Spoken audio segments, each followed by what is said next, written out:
Today we're going to talk about building a healthy child care center.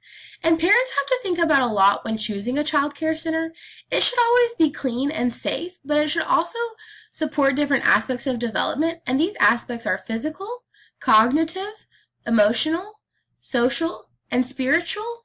And that's because a lot of times children spend more time at a child care center than they do at home with their families, because they can spend, 8 hours a day there, and then they go home and go to bed, and then they're sleeping while they're at home. So the people that put a lot into the children are the teachers at the child care center. So beginning with physical development, motor skills are aspects that begin at birth and continue to develop through life, and then during the preschool years, children continue to integrate previously acquired skills into more complex dynamic systems. And there's two types of motor skills that we should support, and that's gross motor and fine motor.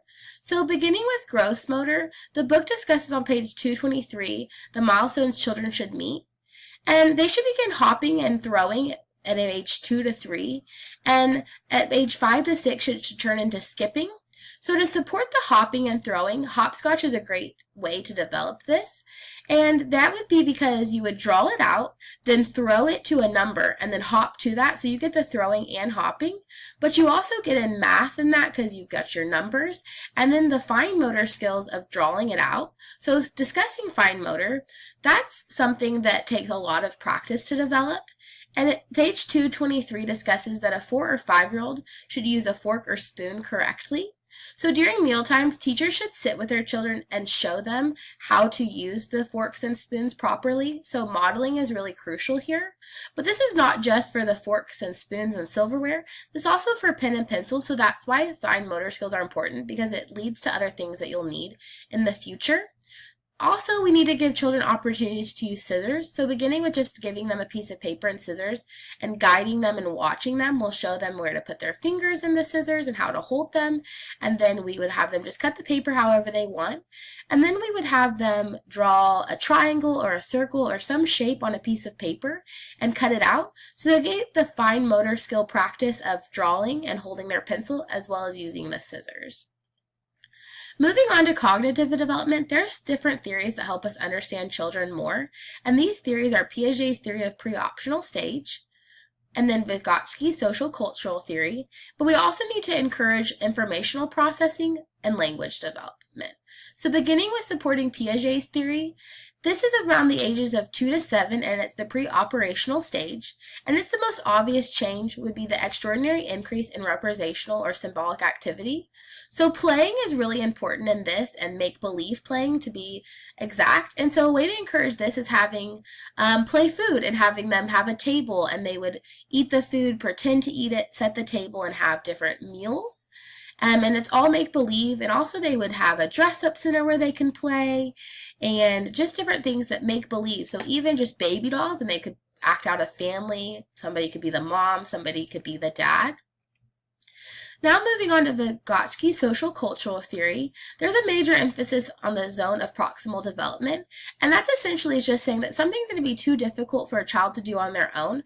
With the help of an adult or someone else that's more skilled, they will be able to do the activity, and this is really done through scaffolding.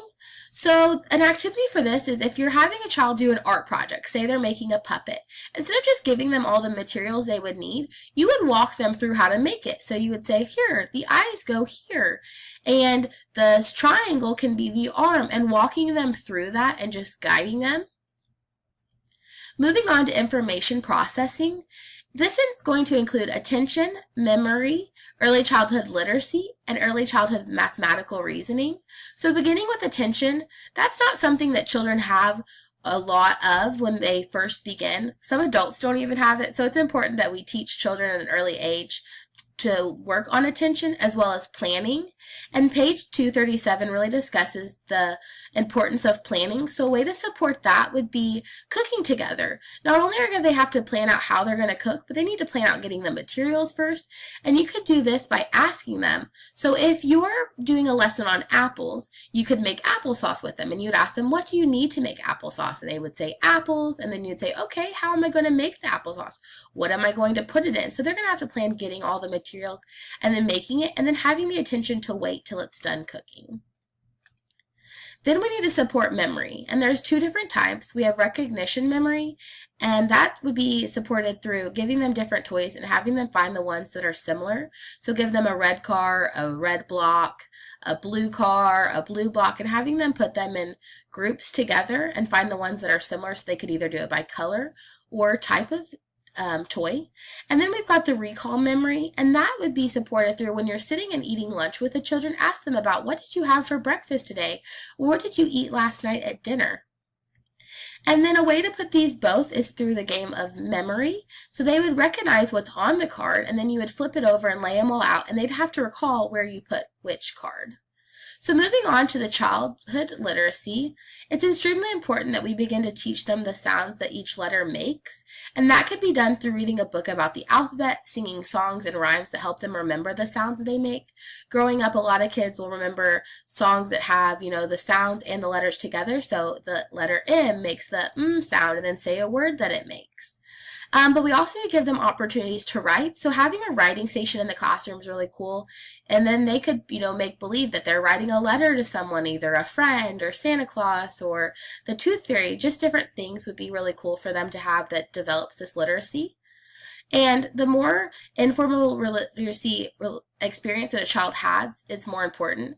And we'll also see that with mathematics. So when adults provide many occasions for counting and comparing quantities and talking about number concepts, children acquire these understandings sooner. So there's different ways that this can be done. One is if you see a child building something with blocks, you could go over and ask them, how many blocks do you have? And at the beginning, you might count with them or give them the first couple numbers and have them finish off the sequence for you and tell you how many. But other ways is, as you see in the picture below, having something that you have a bunch of popsicle sticks in, and then having cups that have different numbers on it, and they have to put the number that the container says, that number of popsicles in it. So that shows them that, what the number 1 actually looks like in physical form, and that's showing them the concept of what a number is. So we also need to support language development, and this is important, yes, because they need to talk, but also it shows them how to express their emotions, and we'll get onto that later.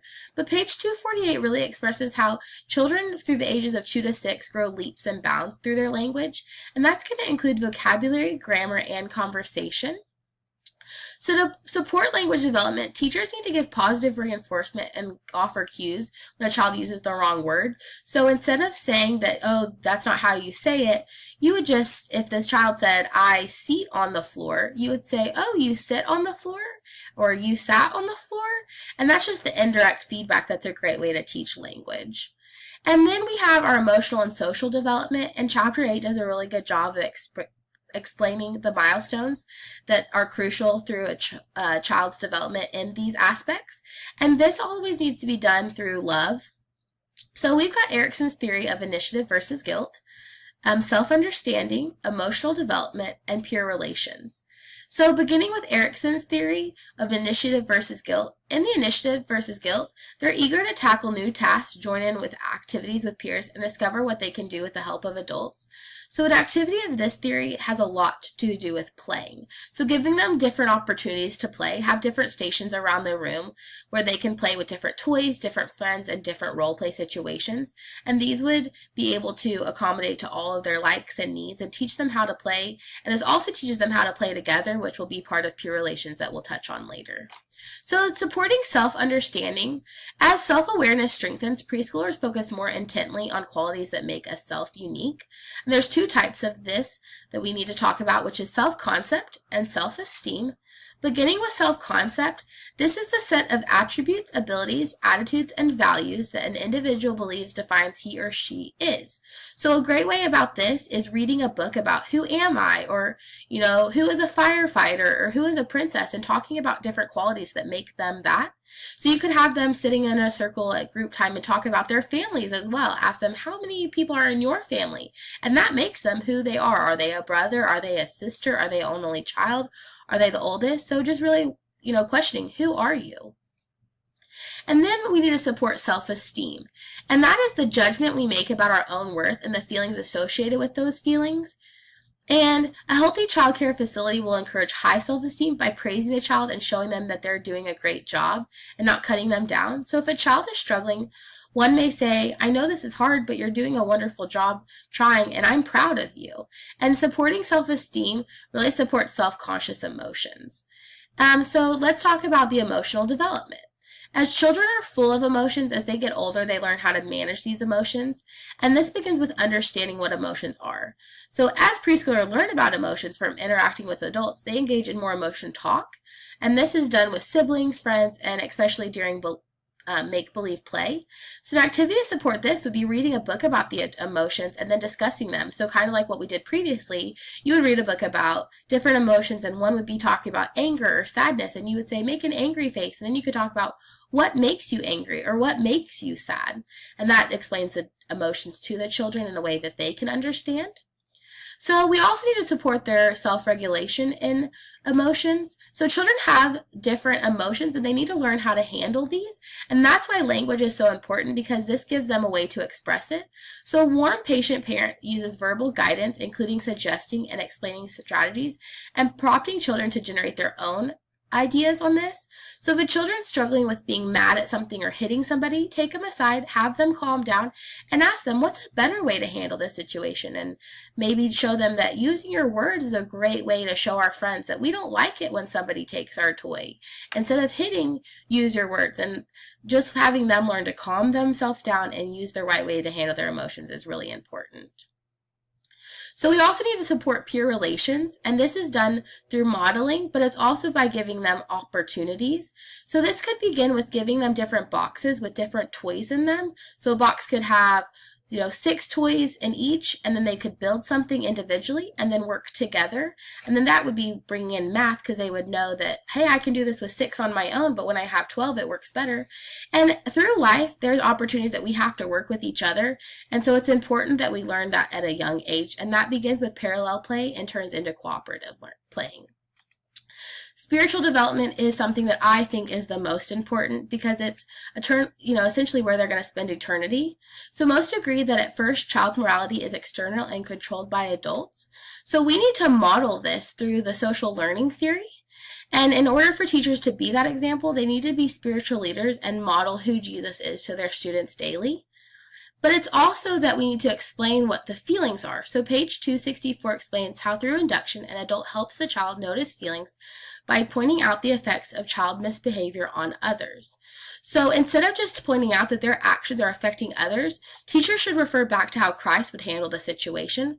But not only that, we also can do role play with spiritual development and have them act out different things in the Bible. So if you're talking about Noah, have them dress up as different animals and as Noah, and have them build something together like you're building the ark, and then just talk about the story. And I think communication is really important in the spiritual development as well as modeling. And all of my sources came from our book, which is Development Through the Lifespan by Laura E. Burke. Thanks for watching my presentation.